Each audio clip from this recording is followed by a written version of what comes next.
Game number 2 of Pandatank versus Hyun's going to be on Entombed Valley, and we're going to go ahead and jump into this game right now. Yep. Even though it's under Hyun's name, it is actually TSL Value, using the account here.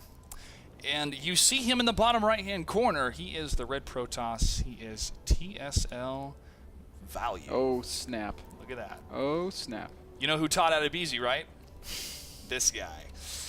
And I don't know if I believe that one. No, no, not really. I need to teach Adebisi to be a little more camera confident. But he's a great guy, great observer. You need to teach Adebisi where to find his shower. Yeah. In the top left-hand corner of the map, it is the green Protoss, Pandatank. I love Adebisi. Man, that guy. Adebisi, doing very well. Community caster program. He sent me some replays. He's over a year ago, and look where he is now. I heard a funny story from Ken, our league commissioner, recently coming in to kind of fill the shoes of Duran, I should say. Ken came down from the Canadian Esports Association, or whatever, Esports Canada. Esports Canada, yeah. And he told me, yeah, Adebisi used to do some good casting for us. We'd have these amateur Canadian games, and you know, he'd come in and we'd give him the games and he'd cast them. But the quality of the games was just terrible. You know, no offense to Canadian StarCraft players. They have their superstars, their Scarlets, their Hucks, their TT1s. But you know, it's not Seoul, South Korea. It's not the mecca for high-level StarCraft They're not. players. They're not GSL matches. And Ken told me, he said, Ben, after a couple of weeks of that, Adebisi just said, look, man, I can't keep doing this. This is actually physically painful for me. Adebisi, you know, he's always smelled nice, and I know this because he left one of his shirts, because sometimes at different tournaments will be suite mates in the hotel, and he left one of his shirts, and I brought it to another event, and I was like, hey man, I got your shirt, don't worry, it was washed, it was fine, let me give it to you before we both leave. And he left before I was able to give it to him. So I had that shirt for like another 2 months, but I brought it with me without him asking, because I had this thought in the back of my mind, he's going to ask me for this shirt. I brought it. I said, here you go, man. I'm going to leave it in the closet. It's there. He was able to take it home.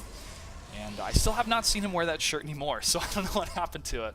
But Adebisi, one of the most compassionate guys I know, super, super deep knowledge when it comes to StarCraft 2. Yeah. And I'm really happy for where he's at right now at the Good Studio. He is definitely the most sought-after observer in Western esports. I would like to see an observing match between him and, is it Snowbird from GSL? Was it Legend? No, it's Legend, Legend, right? Yeah. Snowbird is their translator. Okay, it's Legend then. And you know what that would have to consist of is a lot of nukes. That would be part of it. I think what we should do is we should take the Galaxy versus Finale, or Galaxy versus Puma game from yesterday, and we should have both of them observe it and see who catches the most craziness. Because there's plenty of craziness to be caught in that ridiculous game. Challenge has been drawn. Twilight Council opening from Pandatank, and I'm starting to think he might be going DTs here, given the fact that he's kind of stuck it off to the side. We'll see. It could still just be a blank Stalker opening. He is chrono boosting Stalkers out, so that's not outside of the realm of possibilities. 2-gate opening with lots of Stalkers for value as well. So he's going to make his way out to the middle of the map here, taking that Zelnaga tower and just preparing to put on a little bit of pressure. That pylon at the south end of the map from Pandatank. So if he is going to warp in some Dark Templar, which he is warping into Dark Shrine down there first, is going to throw value off if he's able to sneak those Dark Templar into his base. These 3 Stalkers, however, at the front of Pandatank's 3 base. Stalkers against 3 Stalkers, and I'm kind of wondering if I'm value and I see somebody playing this super defensively, what does he think? Now there's so many openings that, you know, would make a player want to just park up at the top of his ramp. Any sort of robo expand, any sort of Stargate play, any sort of basically anything that's not a 3 or a 4 gate. So there's really not a whole lot of reasons for value to be hip to this DT play, but I'm just curious, you know, what is he thinking right now based on what he has seen? Well, he does have a robotics being warped in. He could get an observer out of there. Another gateway, so it'll be 3-gate with the robotics, with 4-gate for Panda. Basically, 4-gate with DT is like, this is a weird 4-gate coming out of Pandatank. This is like a he really wants to have some units to put a little bit of pressure, maybe just sneak in one or two. You know Dark what? Templar. This could be brilliant. He might actually force an Immortal before Observer. And that's exactly what we're going to see. So these DTs are going to be undetectable. I love this play out of Pandatank. And the thing is, though, Value's safe at the top of his ramp. Pandatank is never, ever in 1,000. Oh, my God. I was a liar. He's going to make an Archon and crush the force fields. My brain just melted a little bit. This is not what I expected at all. Archon comes. Oh, and great play from Value, dropping a couple of pylons to complete the wall. Pandatank's going to try to bust through anyway. There is a DT in the mix. He's going to do crazy amounts of damage. No Observer being built right now, Clutch. No Observer indeed, MrBitter. That Immortal taking some serious damage though, but shields are still up. He's going to be able to dish out damage of his Shields own. is so good against DTs. Now that that energy has been dealt with, the Immortal will finally fall. The second Immortal was canceled, and now the Observer is being chrono boosted out, but it might be too late. Pandatank is in the main base of Value. Probe's going to come off the line, and he's going to take some serious economic damage. What a cool 4-gate that was. Definitely cool. Kind of a mind trick for your opponent. Guess what? This 4-gate has Dark Templar. Oh, you threw down. Wait a second. He's still using his probes. No, he's still using his probes to try to take down these forces here. Pandatank is just going to annihilate them. 19, 21, 22. Workers killed. Just a fantastic build out of Pandatank on Entombed Valley. And wow, my brain just melted. I know that's not the first time somebody has done that, but that's the first time I've seen it in a professional game. And I thought that was so super cool.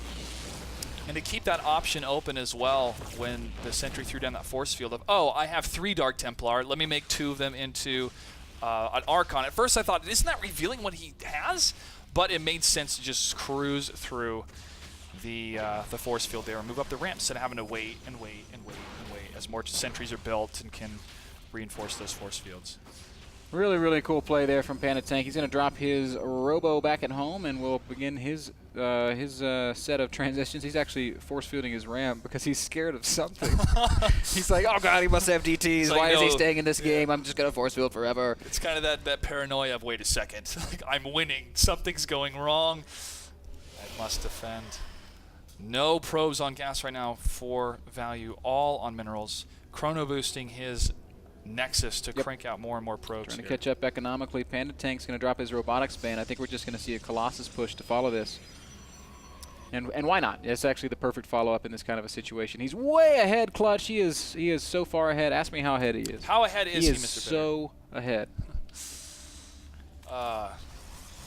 24 probes for Pandatank, 15 for Value. Army Value.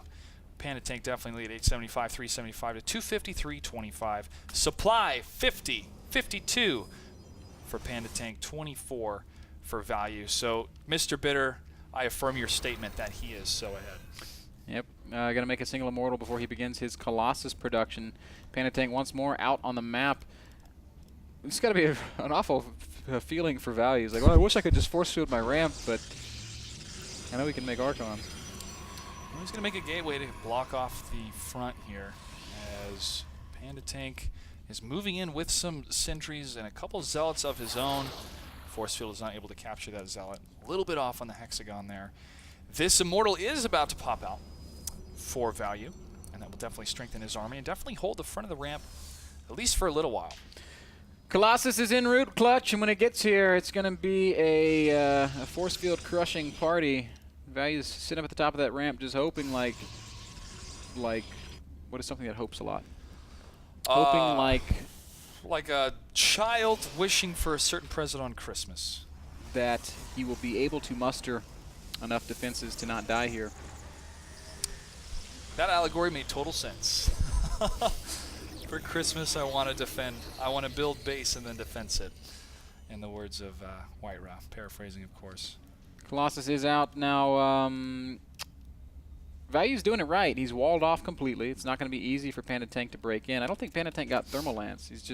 He built the Colossus for the sole purpose of crushing force field. Yep, he does not have Thermal Lance. It has not started being researched. No upgrades actually have gone down, except for Except for Warp Gate. Except for Warp Gate. It seemed to be at Blink, but I did not see. Here we go. The killing blow cometh. Pandatank will crush that first force field walk right up to the base of the ramp.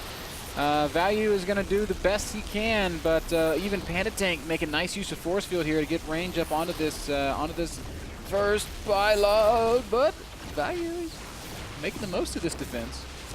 He is able to hold his Immortal, though, is in such dire circumstances right now. 13 HP, 10 shield being recharged, but it's not going to be enough to hold this. Couple sentries are there for Value. They are able to put the force field down, but the Colossus says no. He's able to destroy it. Tap dancing Colossus. Great force fields there by Pandatank, trapping the last of Value's units. And that's it. GG gets called. Pandatank with a 2-0 victory will advance to the semifinals. He's going to play against Sting tomorrow. It'll be a Protoss versus Terran, so I'm pretty excited to see that. Guys, that does it for our open bracket games of the morning. A really quick recap will follow when we get back from this next commercial break. But we are going to take a short break between now and when we start our regular broadcast. It's going to happen at 6 p.m. So final thoughts on the open bracket. We'll be right back.